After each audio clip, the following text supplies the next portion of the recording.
अस्सलाम वालेकुम बच्चों, उम्मीद करता हूँ आप सब खैरियत होंगे। बच्चों, आज हम स्टार्ट करने वाले हैं चैप्टर नंबर 13 जिसका नाम है साउंड। बच्चों, हमने शुरू किया हुआ है 10th क्लास फिजिक्स को, उसके हम कर रहे हैं एक्सरसाइज शॉर्ट क्वेश्चन। ठीक है बच्चों, तो इसका क्वेश्चन नंबर 1 है बड़ा, how does the medium affect the speed of sound. किस तरह से मीडियम जो होते हैं वो इफेक्ट करते हैं स्पीड ऑफ साउंड को। तो बच्चों, बहुत ही आसान इसका जवाब है। कहता है speed of sound depends upon the properties of medium. बच्चों, स्पीड ऑफ साउंड जो होती है वो मीडियम की प्रॉपर्टीज पर डिपेंड करती है। मतलब मीडियम किस तरह की प्रॉपर्टी रखता है, मतलब उसके अंदर पार्टिकल्स करीब हैं, दूर दूर हैं या बिखरे हुए हैं। ठीक है बच्चों। अच्छा जी, sound travelled fastest in solids. बच्चों, जो साउंड होता है वो फास्टेस्ट मतलब बहुत तेज सफर करता है किसके अंदर, सॉलिड्स के अंदर। क्यों बच्चों? Because in solids particles very close to each other.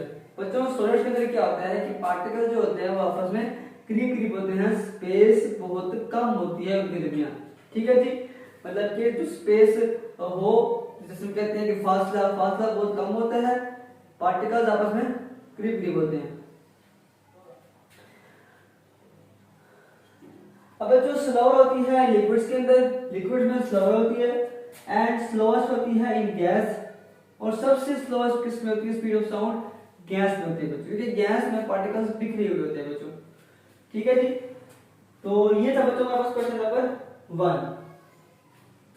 तो बच्चों, क्वेश्चन नंबर 2 है, does sound waves shows reflection. क्या साउंड वेव्स बच्चों रिफ्लेक्शन को शो करती है या नहीं करती? ये इंपॉर्टेंट सवाल है, पेपर में सवाल भी आ सकता है। ठीक है जी, तो हम देखते हैं इसका जवाब। Yes, sound waves shows reflection. जी हाँ बच्चों, साउंड वेव्स जो होती हैं क्या करती हैं, रिफ्लेक्शन को शो करती हैं। अब कैसे करती है बच्चों? When sound waves strike on a hard surface। बच्चों, जब भी साउंड जो होती है वो स्ट्राइक करती है, टकराती है किसी भी हार्ड सरफेस के साथ, कोई दीवार है, ठीक है, तो क्या होता है बच्चों, दे बाउंस बैक, वो वापस मुड़ती है। ठीक है, जब टकराती है किसी भी सॉलिड्स हार्ड वाल के साथ या सरफेस के साथ, तो वहां से टकराती है। ठीक है, टकराने के बाद वापस आती है in the form of reflection, reflection में आती है और हमें डबल आवाज आ जाती है, जिसको हम इको कहते हैं। ठीक है बच्चों, दे बाउंस बैक प्रोड्यूसिंग इकोज, तब वहां पे क्या पैदा होता है, इकोज पैदा होता है। बच्चों, रिफ्लेक्शन ऑफ साउंड को हम कहते हैं इको। क्वेश्चन नंबर 3 है बड़ा, what factors influence the loudness of sound. कौन कौन से फैक्टर्स हैं जो कि लाउडनेस ऑफ साउंड, साउंड की लाउडनेस के ऊपर इफेक्ट करते हैं, असर डालते हैं। बच्चों, पहला है एम्पलीट्यूड, ठीक है, दूसरा है एरिया, तीसरा है डिस्टेंस, फिर इंटेंसिटी ऑफ साउंड, फिर physical condition of the air. ठीक है जी बच्चों। अब एम्पलीट्यूड क्या होता है बच्चों? एम्पलीट्यूड मतलब जिसके अंदर साउंड का मैक्सिमम डिस्प्लेसमेंट होता है। ठीक है, आप बोलते हैं साउंड ऊपर जाता है, जब ऊपर जाता है ना तो वो होता है एम्पलीट्यूड। बच्चों, डायरेक्टली प्रोपोर्शनल होती है एम्पलीट्यूड के, जितना हम ज्यादा तेजी से बोलेंगे उतनी ही आवाज जो है वो ऊपर जाएगी, उसका ग्राफ जो होगा वो ऊपर की तरफ बढ़ता जाएगा। ठीक है बच्चों, तो एम्पलीट्यूड क्या है बड़ा, लाउडनेस के, हमारे बोलने से, हमारी आवाज को बड़ा करने से, या हम जरा जोर से बोलेंगे तो क्या होगा बच्चों, लाउडनेस जो होगी वो ज्यादा हो जाएगी, उसकी जो एम्पलीट्यूड वो ज्यादा हो जाएगी।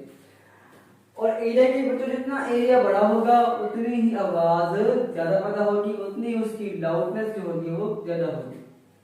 अब बच्चों, इनवर्सली होती है, इनवर्सली प्रोपोर्शनल होती है किसके, टू डिस्टेंस। जितना आप दूर जाएंगे उतना ही आपको आवाज कम आती जाएगी, मतलब कि डिस्टेंस के बढ़ने से आवाज लाउडनेस कम हो जाएगी। तो ये था बच्चों क्वेश्चन नंबर 3।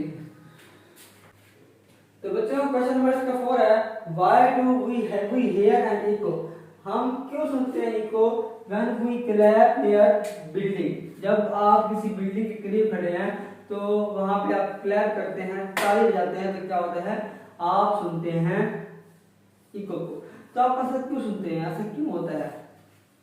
तो बच्चों when we clap near building, जब भी आप क्लैप करेंगे या हम क्लैप करेंगे बिल्डिंग के पास, वी हियर इको, तो हम इको सुनते हैं, रिफ्लेक्शन ऑफ साउंड सुनते हैं, because the surface is reflecting, क्योंकि वहां की सरफेस क्या होती है? रिफ्लेक्टिंग होती है, जिससे आवाज जो होती है वो वापस रिफ्लेक्ट हो जाती है।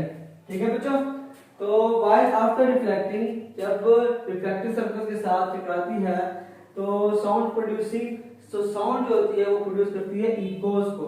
वी हियर क्लियर इको, हम बच्चों क्लियर इको कब सुन सकते हैं? जब टाइम ट्रेवल का जो आपके पास डिस्टेंस होगा या फिर जो टाइम ट्रेवल हो वो कितना हो, साउंड, जब टाइम ट्रेवल हो साउंड और रिफ्लेक्टिंग साउंड के दरमियान वो एटलीस्ट 0.1 सेकंड हो, कितना हो? 0.1 सेकंड हो, तो तब हमें क्लियर इको आ सकती है। तो ये एमसीक्यू में भी आ सकता है बच्चों। नंबर 5 है और ये इस चैप्टर का लास्ट क्वेश्चन है, एक्सरसाइज शॉर्ट क्वेश्चन में। तो बच्चों what is ultrasound, how is it used in medicine? Ultrasound क्या होती है और इसको मेडिसिन की फील्ड में किस तरह से इस्तेमाल किया जाता है?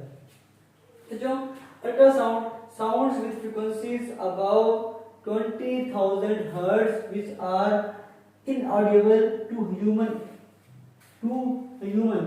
ठीक है बच्चों?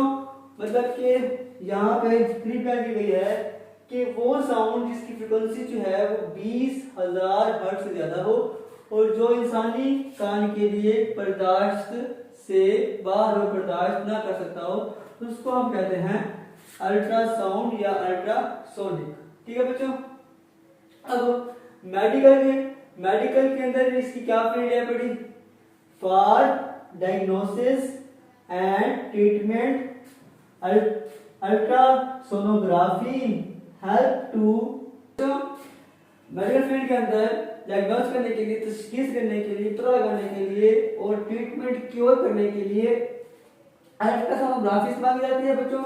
हेल्प टू विजुअलाइजिंग, मतलब देखने के लिए, अगर किसी आंख का मसला है बड़ा तो वहां पर इसको इस्तेमाल करते हुए उसका इलाज किया जा सकता है। ठीक है बच्चों? उसके बाद जो दूसरा है बड़ा वो है organ such as heart, liver and kidney. Heart, liver और किडनी के बारे में हमें पता चलता है। उसके बाद हमारे पास आता है यूज्ड इन मॉनिटरिंग प्रेगनेंसीज, अगर मतलब कोई औरत प्रेग्नेंट है बड़ी, उसकी बच्चे की सेहत को देखने के लिए कि उसको जब ठीक ठाक है, बड़ा प्रोग्रेस अच्छी हो रही है, तो वो देखने के लिए भी अल्ट्रासाउंड का इस्तेमाल किया जाता है। उसके बाद बच्चों it is also used to treatment of the thyroid gland. Thyroid gland मतलब गले का मसला, अगर किसको गले का मसला या मतलब बोलने में मुश्किल होती है तो उसको भी ठीक करने के लिए अल्ट्रासाउंड का इस्तेमाल किया जाता है।